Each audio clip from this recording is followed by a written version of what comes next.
Cool. All right, Jake. Yeah. Hey, good morning, everybody. Welcome to Drawing for Tattooers. Today we've got Jake Meeks. Jake is going to draw for us. So let's watch Jake's screen. See some drawing. Let's do it. Let's see. Go to my screen here. Awesome. Let me kind of talk about what we're doing here. This piece is a little different for me, and I actually took it on. I'm tattooing it this Thursday, and I actually took it on because it is. I took it on thinking a little bit about our group, the Inside Fireside Tattoo Club. We've got a drawing challenge coming up this month, and I wanted to focus on creating like atmospheric perspective, or separating foreground, midground, background, in tattoos. And a lot of times where you run into the challenges with that is whenever you have a lot of subject matter, and this person has a lot of ideas. He's into fly fishing, nature, family, all these different things he wanted, like we all hear, like a lot of stuff he wanted to represent in this piece. And normally I overshoot the space and draw pretty big, larger, kind of more simple shapes, maybe a little more like illustrative. But the point with this one was I wanted to illustrate that even with a lot of stuff happening, you can still group things by kind of family and make it read from a distance. So I'm still kind of early on. I just started this last night, but the idea being that like I've got this kind of like silhouette of a fly fisherman with his line that's going to sweep over to the chest, and then I'll have a lure kind of in the immediate foreground, and then family, nature. I've got like a kid kind of playing in the water, chasing a little like playing with a boat.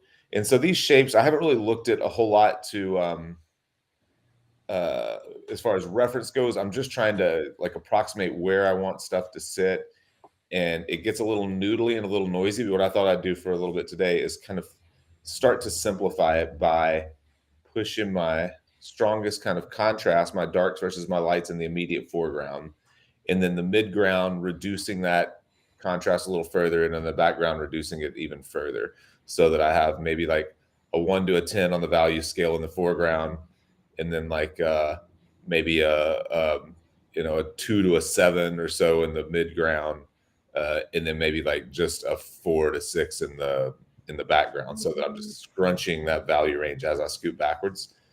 And what that'll do is it'll start to create some like a hierarchy within the design as a whole as I do it. And so the piece, even though there'll be a lot happening in it, the piece will read clearly from a distance. You guys have that problem when you're like doing something that has a lot of, like, you're tattooing something or for a drawing, for a painting, whatever, that has a lot of stuff happening, and it gets very bitsy, and you just can't seem to like find a way to keep it from being noisy and overwhelming. This is kind of my solution to that. So you're kind of like glazing right now. Yeah, I'm just right now what I'm starting to do, because I started sketching last night and I have a lot of noise happening. So what I started doing this morning, let me see if I want the same layer. What I started doing this morning is just the first thing that I started doing was just locking shadow shapes together. So if you notice down here, like how the shadows are locked to the shadows or locked to the silhouette of this, the line will kind of tie to the silhouette of this. I'm just trying to find a way to like pull where all my shadow shapes kind of connect a little bit, as a way to lead the viewer through the piece a little.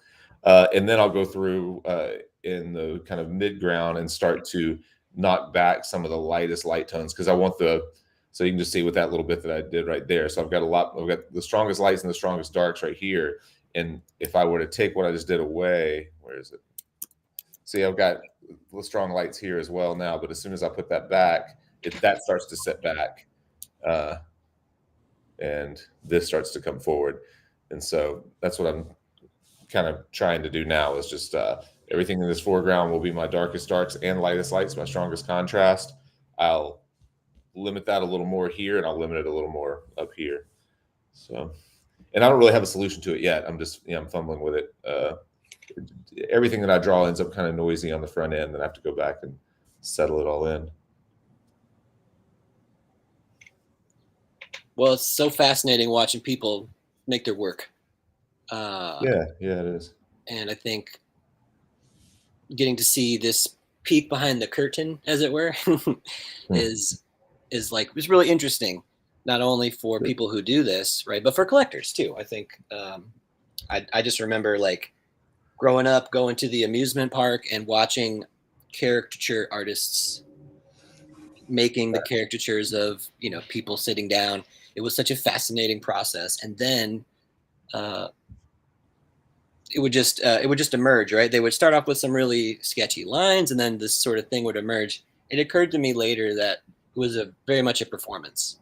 Like the artist Yeah, was sitting there and they were being watched. And I guess I feel the same way about our tattooing. Like while we're tattooing, at least the person that's tattooing you, that you're tattooing is in some way they're observing you. And then of course they may have people that come and offer moral support, but you're going to be constantly um, under observation, as it were, right? yeah, If you do this kind of work, and so it's not just like putting it out there. There's also this act of actually doing it. So yeah, I like that you're sharing your drawing process with us. yeah. Um, Thanks. Yeah, it's funny, and I guess over the years you stop thinking quite as much about being observed, especially if it's something that you don't love the idea of. Like I never pay attention to whether my client or whether whoever's with them is actually over my shoulder watching, but it's something that I used to notice and really stress over for the first few years of my career tattooing. Is funny. It's almost like you would think that like they have a better solution to the problem than you, and they're just not sharing it with you. They're just like judging you, looking over your shoulder. And after a while, you start to realize they have no idea what you're doing. They're just curious. But Totally. Yeah, no, totally. And I think that's you're right. It's not something to be upset about or worried. It's just a fact. It's just a fact about it, right? You're it's interesting what you do.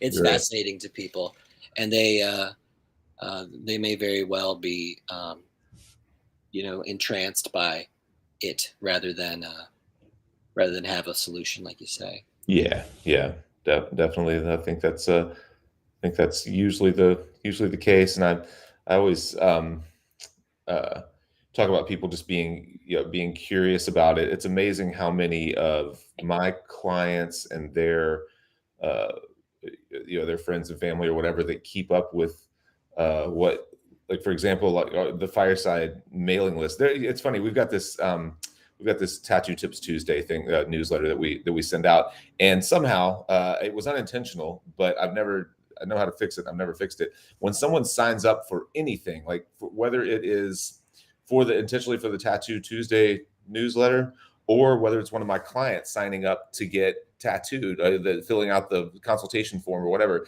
everyone gets dumped onto that Tattoo Tips Tuesday newsletter. And it's funny because I'll see who it's delivered to sometimes. Some people have auto replies and I'll see those things come through. And I'll go like, oh, wow, like whatever, Pete, like, why is he getting that? He's the guy I'm doing that back piece on. And our newsletter is for tattooers. It's not for people who get tattooed. It's all tattoo tips for artists.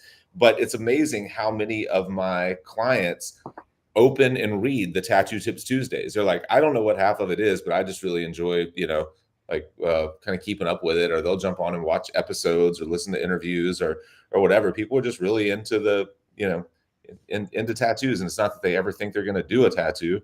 They just think the whole thing is fascinating and cool. And so it's funny, like just how many, like our mailing list, we look at our mailing list and we think of them as potential customers, or tattooers that we might be able to help in some way. And it's very skewed right now because there's like 200 of my clients on the list.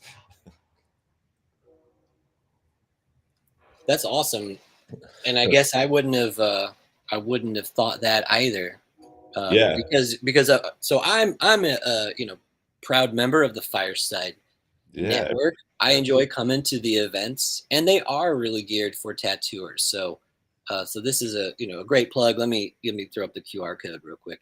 yeah. Uh, Thank you. We're yeah, doing so fun. Fireside Network offers all kinds of events. These are online mainly, uh, But of course, you can find Jake at all sorts of conventions. And of course, coming up later this year, Paradise. The Paradise Gathering is going to Paradise. be. I had so much fun last year. This year is really going to be awesome. We've got some great people signed up so far. I'm excited to get to work with and see Steve Butcher work a little bit. I tattooed no, I podcasted. He tattooed in Venice at the Venetian Gathering years ago, and we were very close. We were like 2 booths away from each other.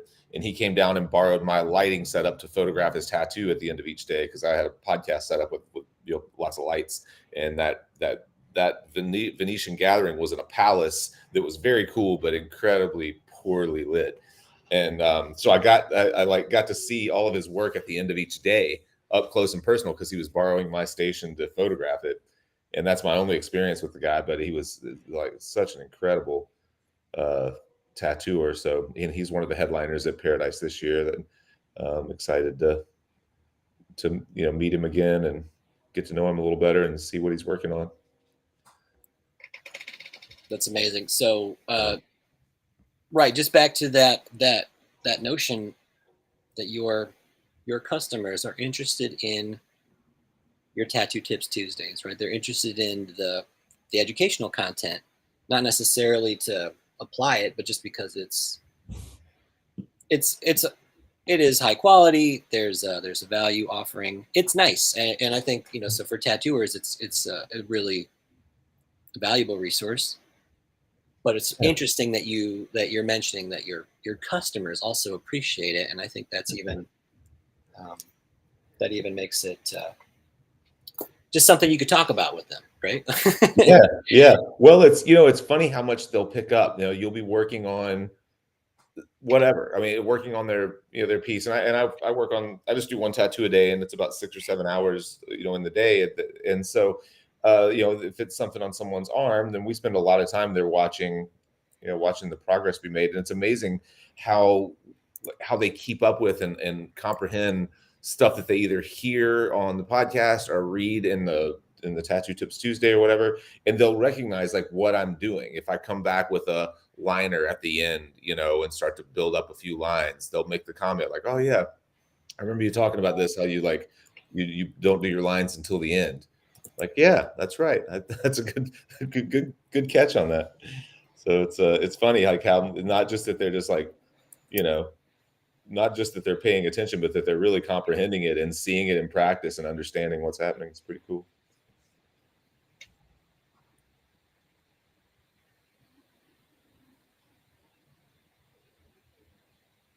What are you guys drawing on today?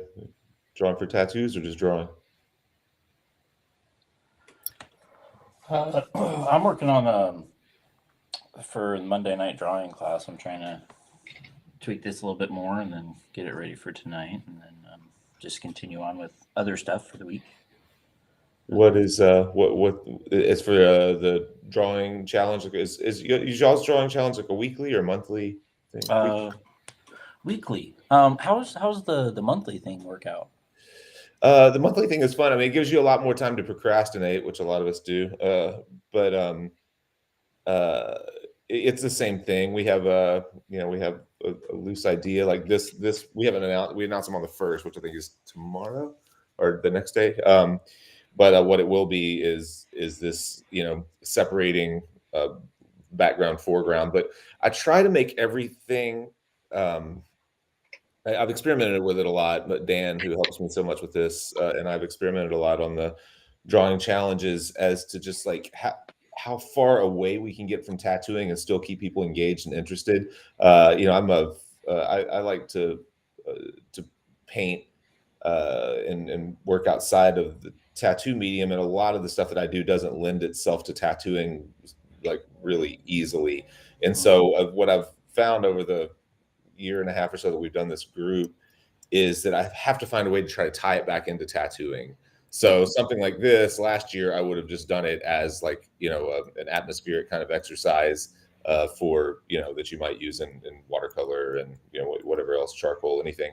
But for this one, I'm going to try to focus on it being silhouettes, that you could actually stencil, but silhouettes of different levels of contrast and value so that we can, like, as simply as possible, push one thing in the distance and push something else into the foreground, using just the scale, like the shapes themselves and the size of the shapes, and then the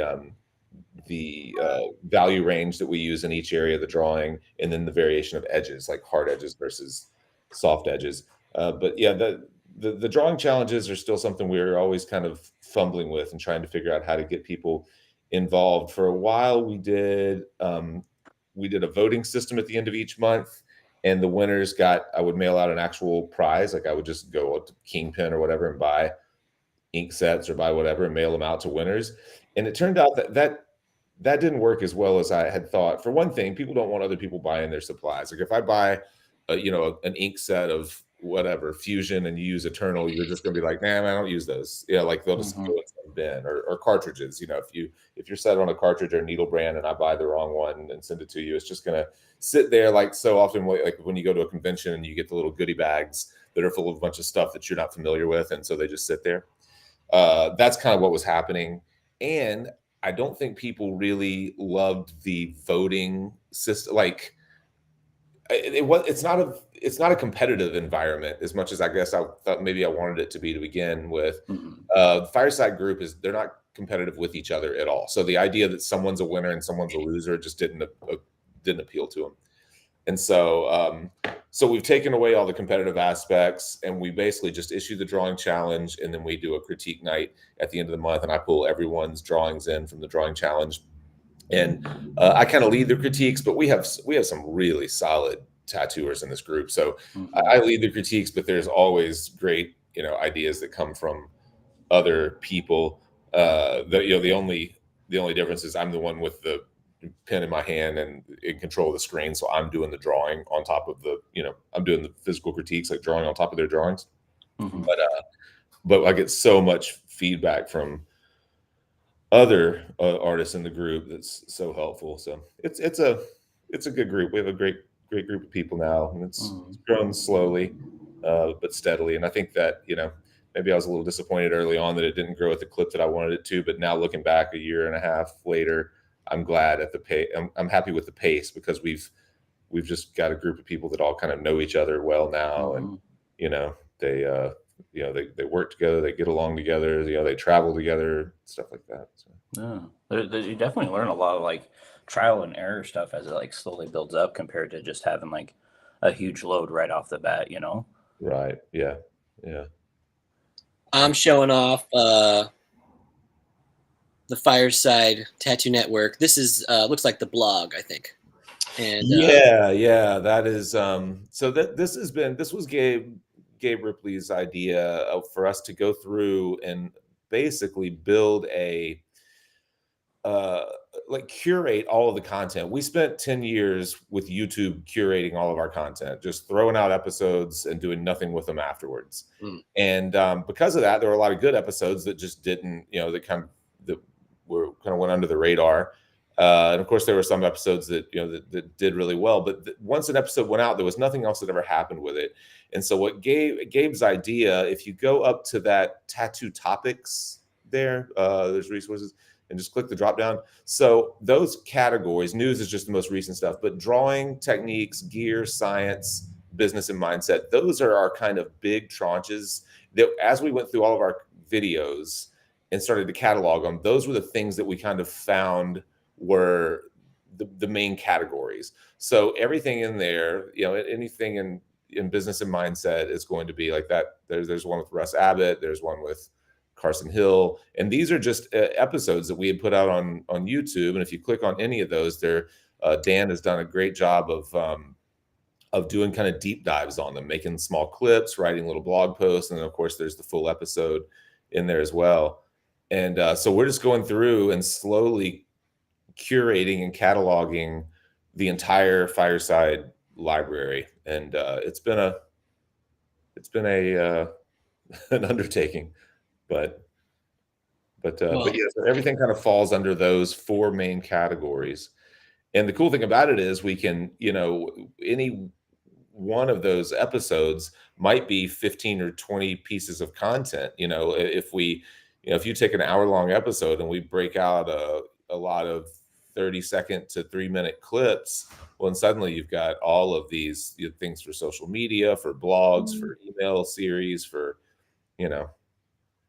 whatever, for everything. It's a great website, and all of your content is now accessible, right? Because like you said, it's in this huge abyss of like YouTube, right? Like, how do you find it? But you guys have done a great job. You and Dan have done a great job of curating everything and then making it, again, just you can find it's indexed. You can find what you're looking for, and then you can return to it, share it with other people. Right. It's a lot of really insightful bits of information. And I think, for instance, one thing that comes to mind is your interview with Carson Hill, for example. That's a great that is a great look into pneuma machines. How much research and development he put into those is extraordinary. This other one that you did about complementary colors, I'm kind of showing that right now. That's a great. Great episode. Yeah, great little clip. Those little short ones, we started calling them 3 minutes to better tattooing. That idea came from Sean Bellina, who was he owns, or is one of the owners of Spirit Paper, the stencil paper, and he owns S8, which makes the red paper and all that. And I was at a convention with him, and we were just brainstorming on stuff, and he was talking about this is just as social videos were kind of getting big. So I don't know if TikTok was a thing. It probably was. But it was whenever we were kind of moving from videos to short clips, and he was like, "Oh, you should start like doing short clips." And he even used the term 3 minutes to better tattooing. And I was like, "Oh, I'll do that tomorrow. That's a great idea." That is a great idea. We started putting. I love all the branding. You know what I mean? It's so you do Mindset Mondays. You have Tattoo Tips Tuesdays. 3 minutes to better tattooing. There's all these. They're really clever sort of ways to let people know what it is that you're offering. And so I think that's actually a really great. I think that's a really. Hold on. Okay. So I wanted to ask you. There's a question that came from the chat. Jason Leeser asked, "How many hours a day do you spend drawing, Jake Meeks?" What's up, Jason? How are you? I always draw those first couple of hours. So from 6 until like 8 or 8:30. I watch CNBC in the mornings, and so when the opening bell, the stock market rings, that's whenever I go like, all right, I got to get up and do something else. So from 6 until about 8:30, basically every day I'm drawing, and then if I have big projects, I'll be drawing again that night. So a minimum of 2 hours a day. And sometimes, well, I mean, obviously on my tattoo days, it's the whole day because I still do that morning drawing. I might go to the gym or do, other kind of stuff from 10 until noon, but then I tattoo from noon until 6.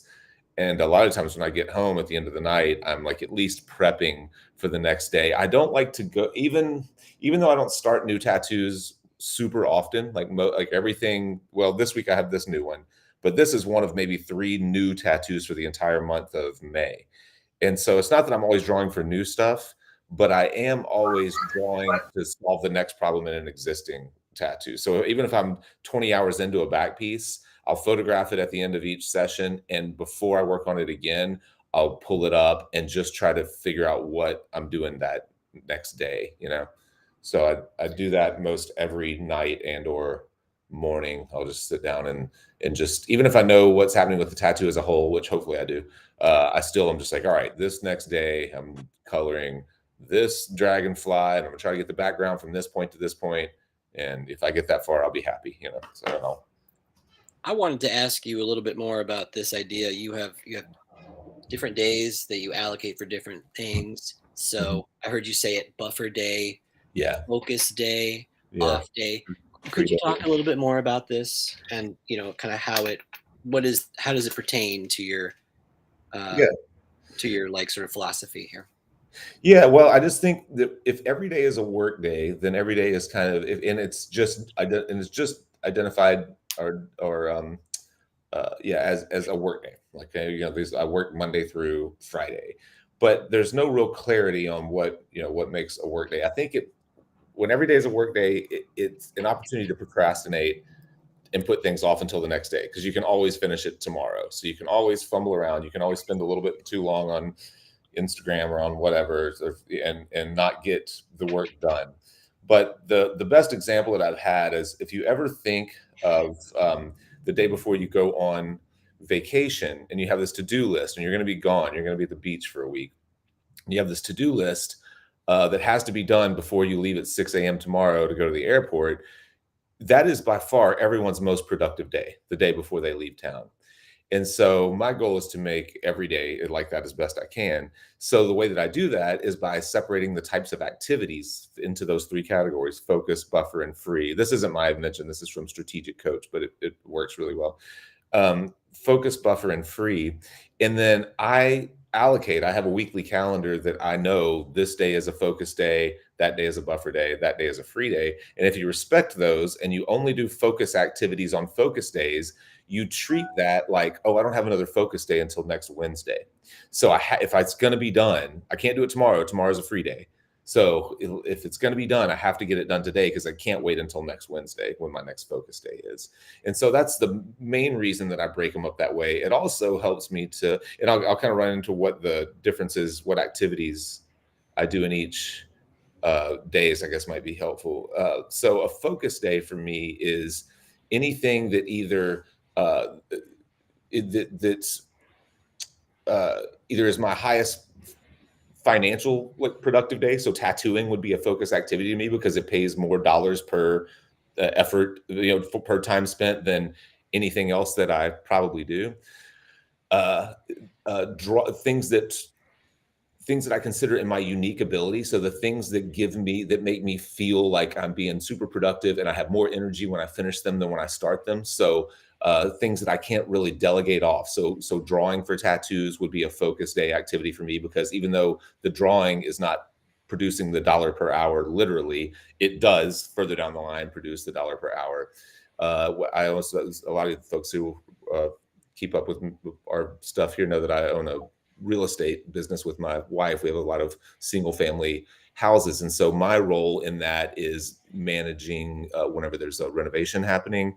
I'll kind of help manage the renovation. If strategic projects that have to do with that business. So right now we're looking at developing flex spaces. So we're going to build spaces that could either be artist studios or small HVAC companies or whatever. And so we're going to be actually developing land and building those. That's a strategic project that I would consider a focus activity. So things that that either produce the highest income for me or are the things that I consider my unique ability, the things that I feel like I do better than everyone else. In my world, not that I'm like the great real estate developer, but in my world, I'm the one that needs to do that thing. Those are focus activities. Buffer activities are the types of things that allow you to have really productive and clear focus days. So answering emails, grocery shopping, laundry, the kind of like stuff that you would do to make sure that you could have clear focus days would be buffer activities. And then free days, I don't do any of that. And you can talk to Gabe or Dan or whoever. And whenever it's a free day for me, good luck texting me and getting any response. I don't look at my phone. If I do, I'm certainly not looking at work stuff. Those days are kind of rejuvenation days. So that's the way that I separate those or categorize those three things. The free days, the great example that my coach gave me for the free days was, and I think we talked about this in the last Mindset Monday, was talking about the NFL. Most NFL games are on Sundays. And my coach asked the question, do you feel like that the guys, the starters, the Tom Brady's or the Aaron Rodgers or whoever of the world are really grinding it out and putting in the maximum amount of work on Saturday to prepare for the game on Sunday? It's like, well, no, of course they're not. That Saturday is their free day. So the idea there is so many of us work ourselves to death to earn a day off, right? You exhaust yourself to earn a day off. This flips that on its head, and it's using free time as a precursor to success rather than as a reward for exhausting yourself. So, the idea being, if I'm starting a new back piece tomorrow, I'm probably not just grinding through a bunch of drawing and painting today. Most likely I'm going to try to, eat well, get a good night's sleep, stretch, get some exercise, be clear and excited for the next day, so that I can really crank away on that back piece. So. Oh, speaking of which, this that you have pulled up right now is something I wanted to talk about. I haven't released what the secret is, but I'll do it right here. Fireside Yacht Club is a trip that we're doing in September. It'll be the first one, and we're going to my boat in Heber Springs, Arkansas. We're gonna paint, draw, do some Mindset Monday stuff, do some podcasting, and just play, on jet skis and in the water. There are cliffs. If anyone's a daredevil, you can jump off cliffs. But Nick Baxter is going to come and teach with me, so it'll be the two of us on the boat. It'd be an awesome trip. It's a Sunday through a Thursday. So really Monday, Tuesday, Wednesday are the real days. The Sunday and Thursday are the travel days. But we're going to go and do some plein air painting. I got a nice I was going to have everyone stay on the boat, but it's looking like that might get a little bit cramped, and some people are nervous about staying on boats. So I rented a nice Airbnb that's about 5 minutes from my boat. And the boat is a 2-bed, 2-bath motor yacht. It's big enough for all of us to go out and cruise for the day. We'll do dinner cruises. We'll draw and paint from the boat and from the shore. There's a cave system that's really cool called Blanchard Springs right up the road, that if everyone's down for that, we might go do a tour of Blanchard Springs. But it'll be a lot of fun. It's something I hope to start doing twice a year, but this will be the first one. And I'll actually, if you go, you can already learn about it. If you go to firesidetattoo.com, there's a landing page for it, but I haven't put anything out on. This is all I've put out so far on social media. Fireside Yacht Club. Yacht Club. It sounds amazing. It's going to be a blast. Well, I think that it would be such a fun thing to do. Go out and enjoy the beautiful weather on the yacht.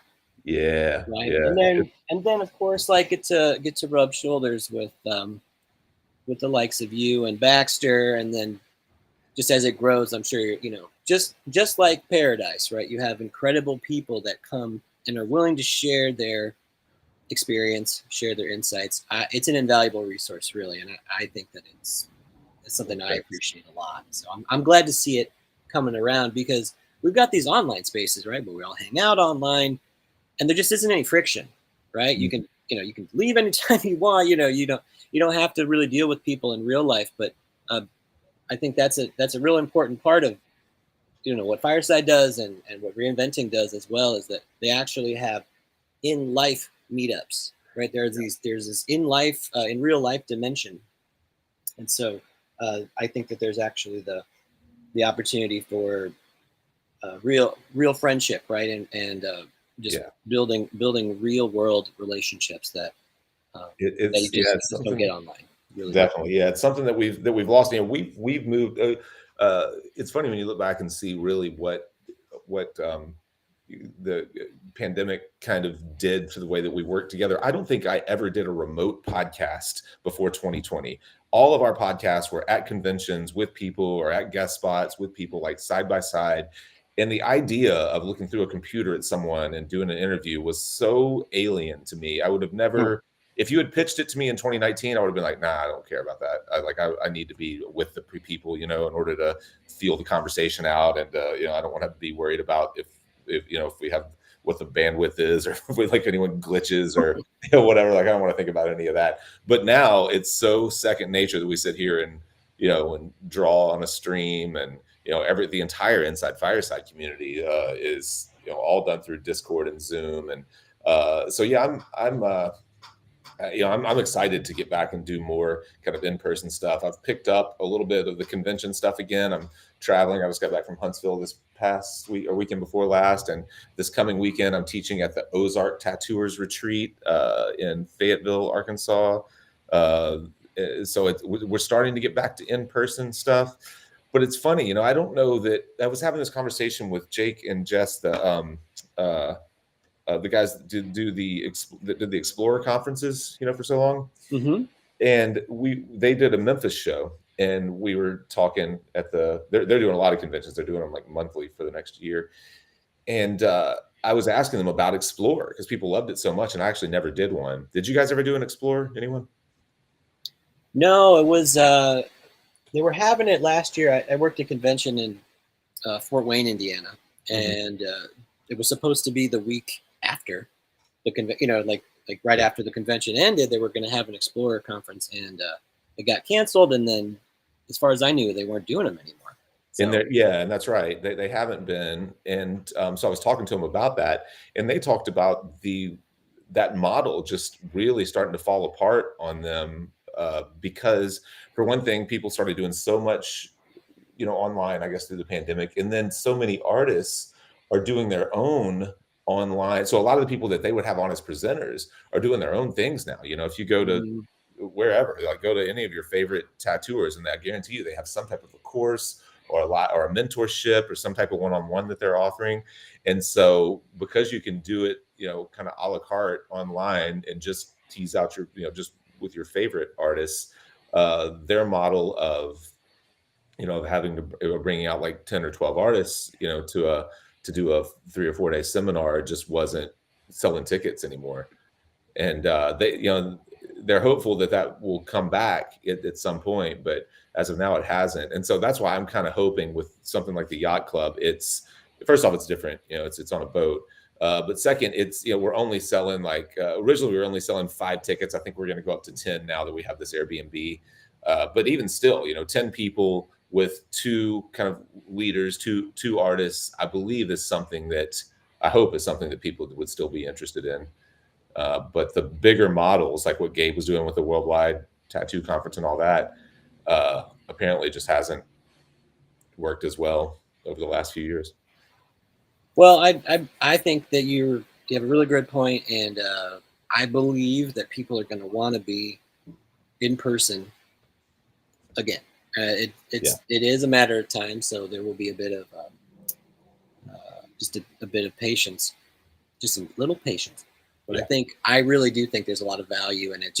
There's a dimension that you just simply cannot replicate through online. But I definitely want to open up to. We've got Spirit and Kyle with us, and so I'd love to hear you guys jump in. Yes, we'll definitely check out a little bit more. So, Spirit, you have a question. To what extent has owning your own space benefit you as a whole? So Spirit is asking, being a shop owner, owning your own place, your own space, how do you think that's impacted or benefited your career?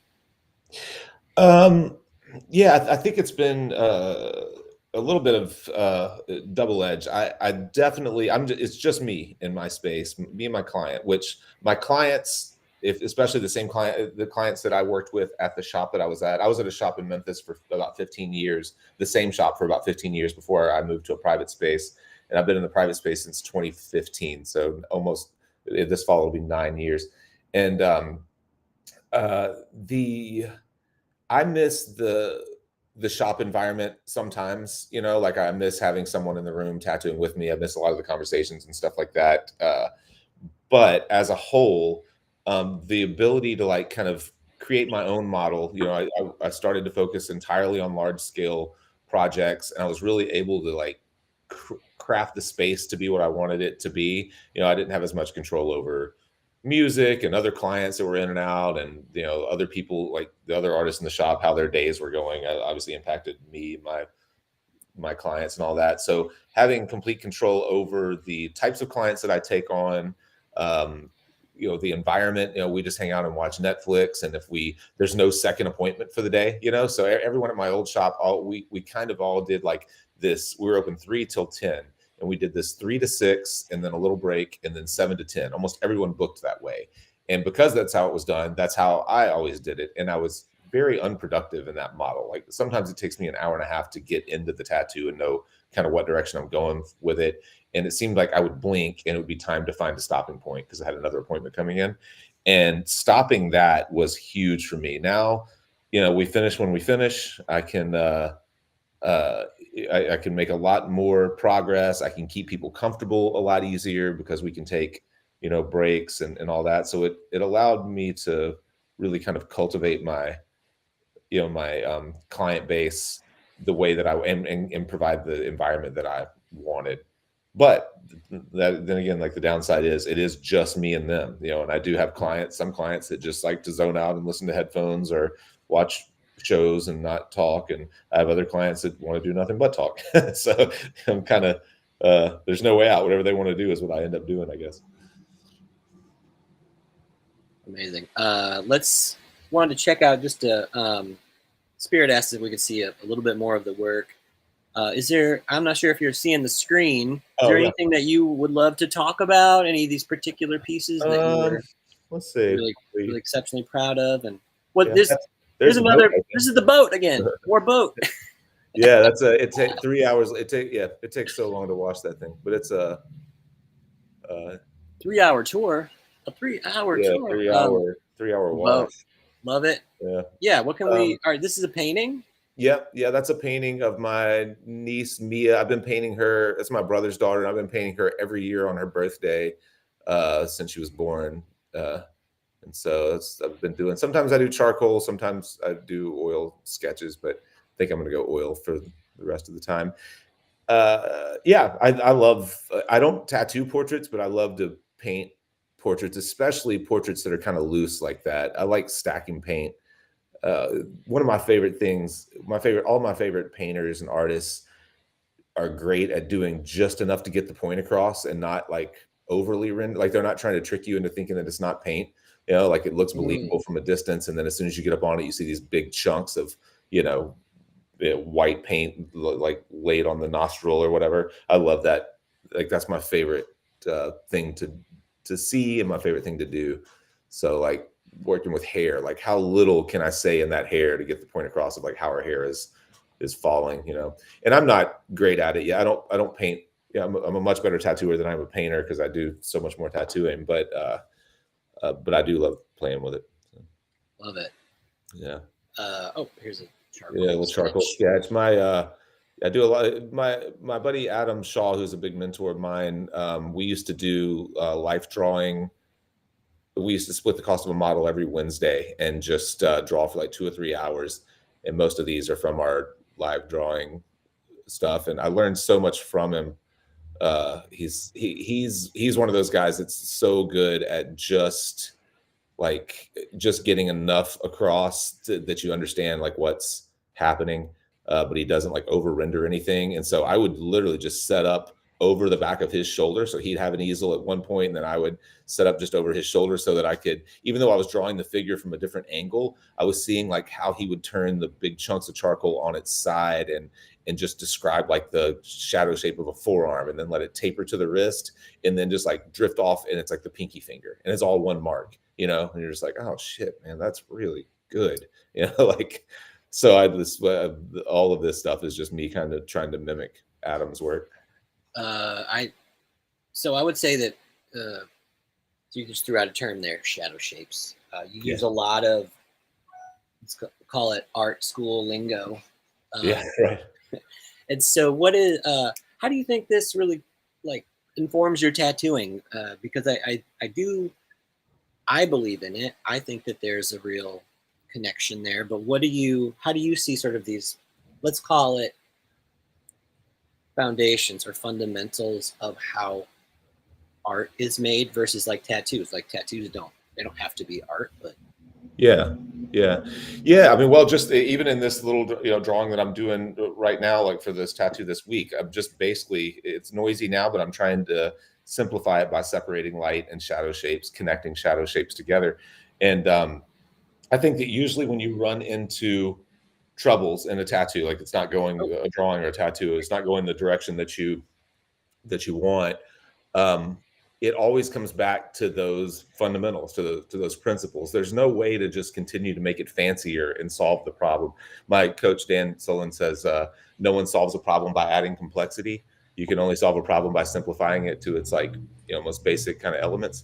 And in that he doesn't draw, but that perfectly describes drawing and tattooing. Because like when something is wrong, like when you can't figure out what's wrong in the tattoo, it's a shape problem, it's a value problem, it's an edge problem, or it's a color problem.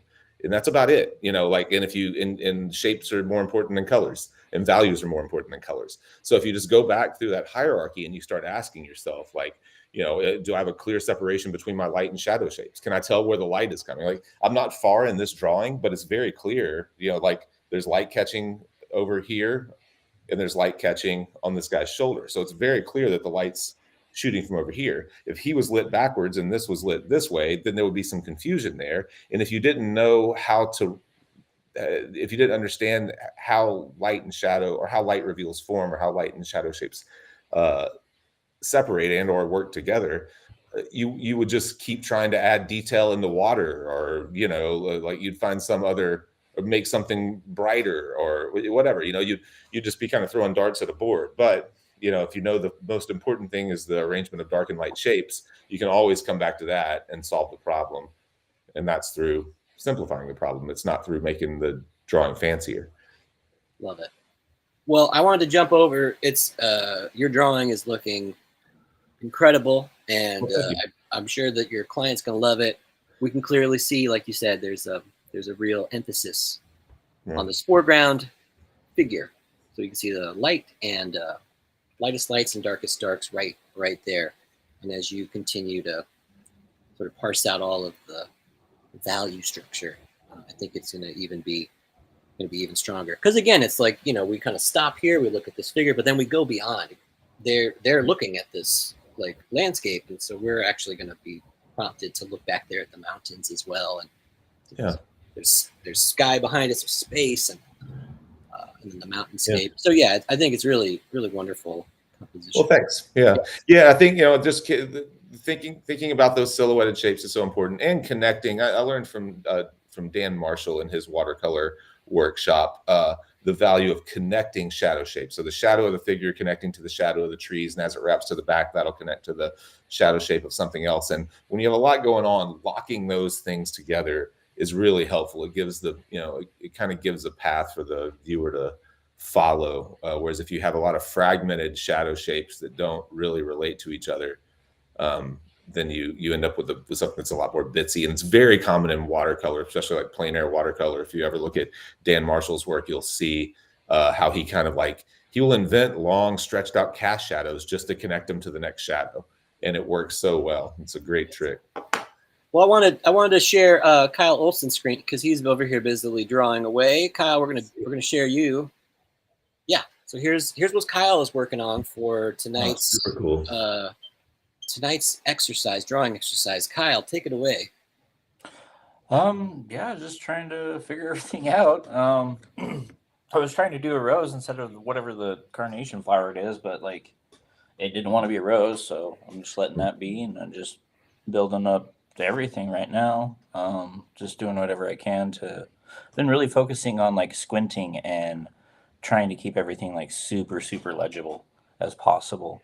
Is like one of the main things I've been working on recently.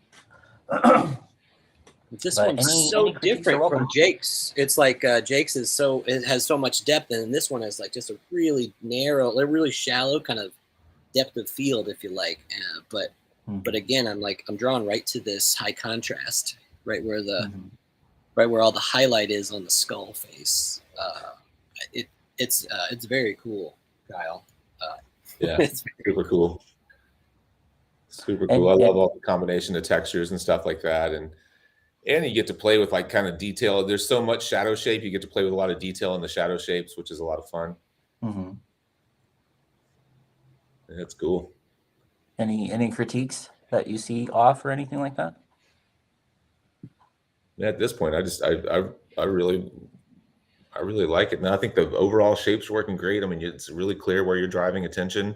You know, your strongest contrast is in the focal point. Of course, if there's a face, people want to look at a face no matter what. And so you set yourself up for success, you know, with having like everything framing, you know, a head, and then you push that contrast in the head, and everything else supports it. I think it's working great. You know, as those fingers like bend back towards the head at the tips, you know, they could catch little, you know, flecks of light, maybe approaching the bright lights that are in the cheek and nostril of the skull. But I don't know, that I would just test and see if it works or not. That's the beauty of drawing these programs now is like you can just make everything, if you do it on separate layers, especially like when you start doing the highlights of the hand, you can just go through and do them full highlights and then just drop the opacity of it until it hits the level of highlight that you need, and you're like, okay, that's about right. So, the only thing that comes up to me, and this isn't really, I think it's more of an opportunity rather than a criticism, is it's so square. I know you're using the obese back, right? I think that's the obese back image from Tattoo Smart or something, right? So it's a wide person's back, but it's almost like if you ended up like sort of extending it, like the image of the back piece extended onto the arms itself, you might end up with a slight more V sort of shape. Again, it could end up being like, could be like an awesome suit where the sleeves are actually, integrated into the back piece in some way. Does that make sense? Yeah, no, it totally does. But I mean, I just like what everything Jake was saying. I think is so. I think it's so pertinent to it. Just how the textures are really, beautiful, and then all the shadow shapes are really great too. I guess that's the only thing that I'm seeing is like, if you sort of made it just overall. So listen to me. I'm like criticizing this amazing work. I'm just saying, you know what I mean? Criticizing, like, you're helping, man. It's different. Yeah. Well, I think it's very cool. And if it's almost like, rather than say like, oh, you got to start over, it's like, well, just keep going. You know what I mean? Really push it and see if it like, like, can you include sleeves into this back piece? And then it's like, I don't know, could be out of control. We've got I like how it, like at first glance, I wasn't seeing, when it was really dark, I wasn't seeing the shape of the body quite as clear. And I saw it as a back piece that was like centered, like the head was dead in the center. But I like that you've offset the head where like the eye is right in the center of the back. And so that you've got like the bulk of the head is on the right side of the figure. And then that leaves the left side of the figure that for the hand to kind of sweep up and, direct people towards the head. That's I like that. I like that layout. That's a really that's one of the things in portrait painting that when you're like lining up to do like a plane, like a life painting or whatever, one of the kind of rules I see a lot of people follow is rather than centering the head in the canvas, they center one eye in the canvas. And so that's kind of what you did here. Yeah, that's a great point. Here's a question from Justin. Justin asks, I have a question. I recently did a color flower tattoo as a cover-up. I used a lot of blues to hide the pre-existing tattoo. We did the outline in one session and then the color in another session.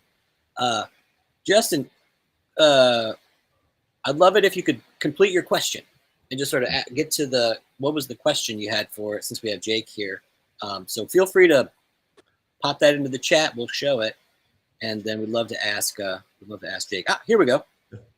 Here's the second, part 2. When doing the touch-up, I ended up starting to cover up some of the detail lines that I did in the flower. Do you normally go back over outlines too? Yeah, this is I guess it's just a general technique question. Let's see if I'll let you field this, Jake. What are your thoughts on maybe I guess covering up your own work and yeah. I mean, I think that's pretty common for me, especially, a lot of times with cover-ups, with cover-ups, we make the best educated guess that we can, and within the skin's going to be skin. Something's going to come back and be like, well, that wasn't what I was hoping. And so you end up kind of tweaking from there. But as far as coming back with lines, I always bring a liner back out at the end of my tattoos. I don't focus a lot on getting super flawless lines with a lot of different tapers and line weights early on. The only time that if in a multi-session tattoo, the only time that I'll really like try to sculpt and build my line weight up first is if it's someone from out of town and I know they're going to live with it for a while, and I don't want them to live with a lot of like single pass scratchy stuff. I just want it to look nice for them to show off. But it's really kind of just a waste of my time and their money, in my opinion, otherwise, because I feel like whenever I pack black and even light color, yellows, light blues, greens, as you're filling color, you always end up like packing over those lines, and everything affects those lines when they heal. Like, even though you think that a light tone doesn't affect the dark tone, it does. It affects the edges of it. And so what I do at the end of most of my tattoos is I come back with a liner, and whether it's to your point, the details like inside of a flower or something like that, or whether it's the outer edge lines, I try to decide where I want to push my focal point the most. And I'll identify 3 to 5 areas that I really want to like sculpt and build the lines back up. And so I'll use to my advantage some of the lines that were like packed over in the color sessions. I'll let those fall back. And then my foreground lines, like for example, in Kyle, like in the hand, in Kyle's piece here, I might come back and really sculpt the lines on the outer edge of that hand to push it forward. But then I would let some of the lines and the flowers and stuff behind it, if I packed color or black and gray or whatever over them, I would let them be, so that I'm kind of, trying to push that, use that push-pull type of trick. And really, like, the one thing I've got, if you've I forget what's the name of the person who asked the question. Justin. I did an episode a few years ago with Marcus Leonard, and I think it's a 2-part episode, but we get into a lot to edges, and he made the comment that the bold lines are our greatest kind of secret weapon as tattooers. They draw more attention than anything else. And Marcus made the point that a line, especially as it gets thicker or whatever, a line is 2 edges. It's not 1 edge. So you turn it into an edge by, shading hard off of one side of it or whatever. So if you think about it that way, using it all over at the front of the tattoo kind of like uses up all of your superpower right there from the start. Whereas if you save it to the end of the tattoo, you get to really use your greatest kind of asset, your greatest tool the most effectively, because you go like, all right, I don't need lines everywhere. I need the strongest lines where I'm trying to drive the most attention. So that's a great episode. If you, Mark is a super smart guy. You could probably just Google or YouTube search Fireside Marcus Leonard. I don't think that we've done a deep dive page on it. It's not on the website yet. It would only be on YouTube or on, actually, you don't even have to watch that one. It's on whatever you listen to podcasts on, iTunes, whatever. But it's a great one, and it goes deep into line work. And Marcus, if you know his work, does a lot of he does a lot with like edges, with soft edges, hard edges, transitions, things like that. So Spirit really appreciated that insight into what is the nature of the line. I actually got a critique on some work I did from Marcus, and he basically said the same thing you did, like, using the outlines to really make the customer happy in that moment. It's important, but again, you're always gonna go back and refine them if you can. So sometimes you only have one opportunity to work on a piece, so you only get a single pass at saturation and at line qualities and stuff. But if you get a chance to rework it, then yes. Let's see. Mm-hmm. And then go over those lines again. You know what I mean? Hit that up. Definitely.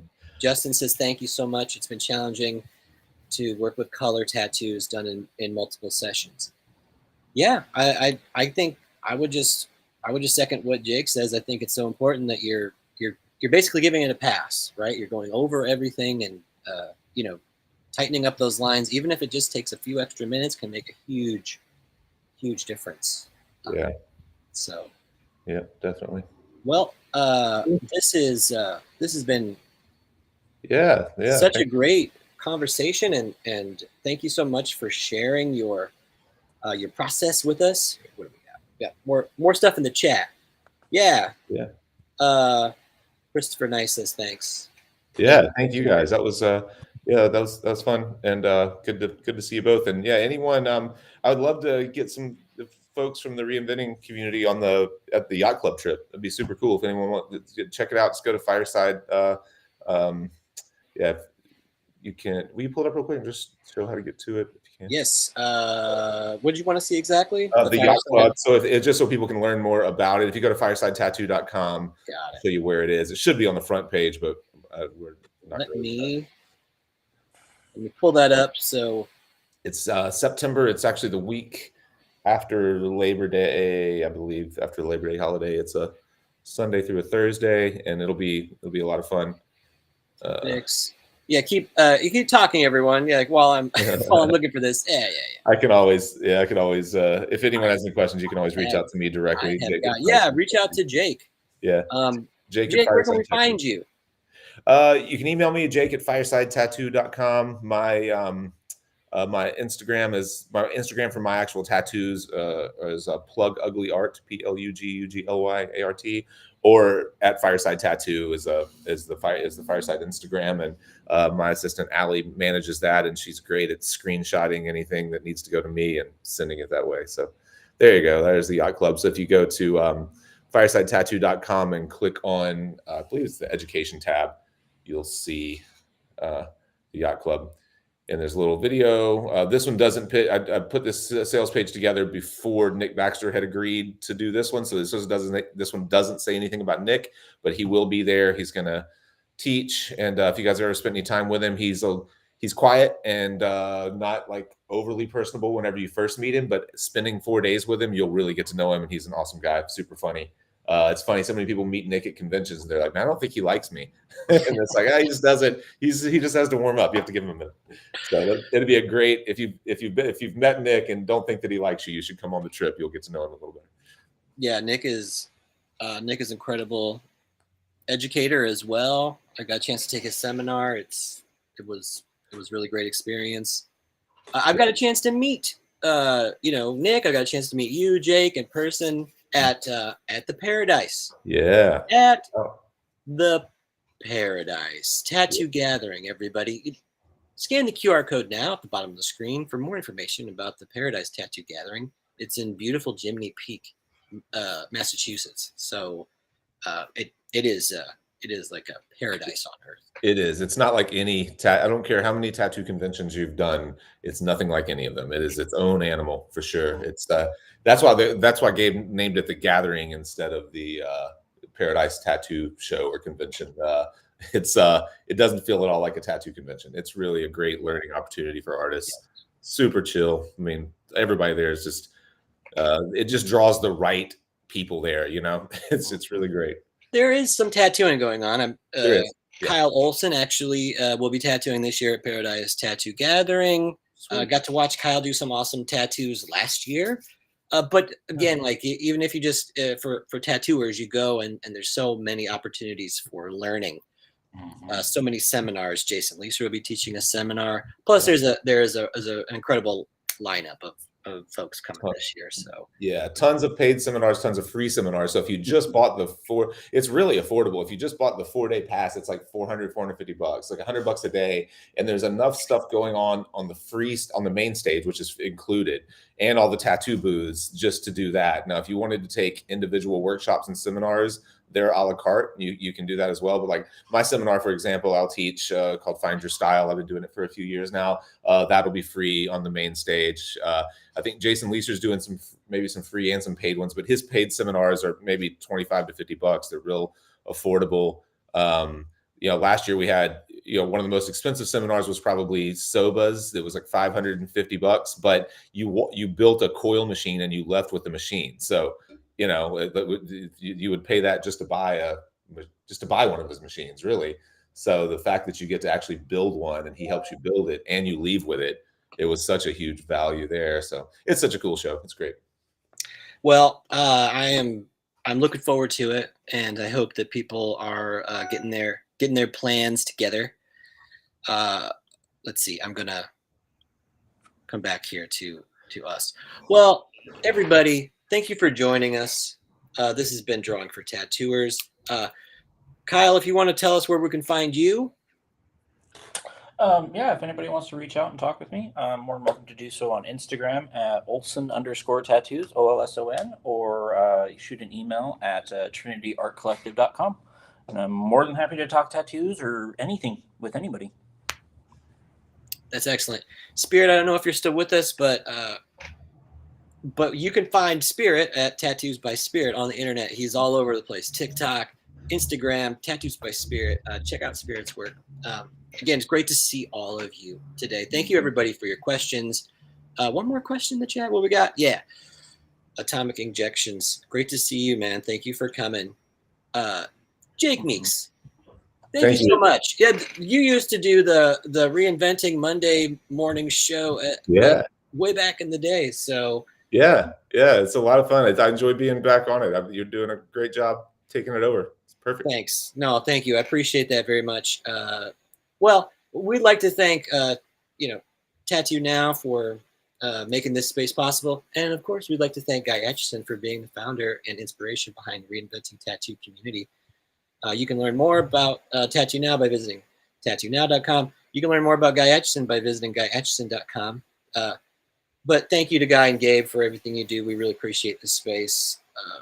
But again, these online spaces are important, and it's a way for us to gather. But also, it's a real way for us to ultimately get together in person. Right? That's the real deal. Right? We really do want to see you at these events that are upcoming.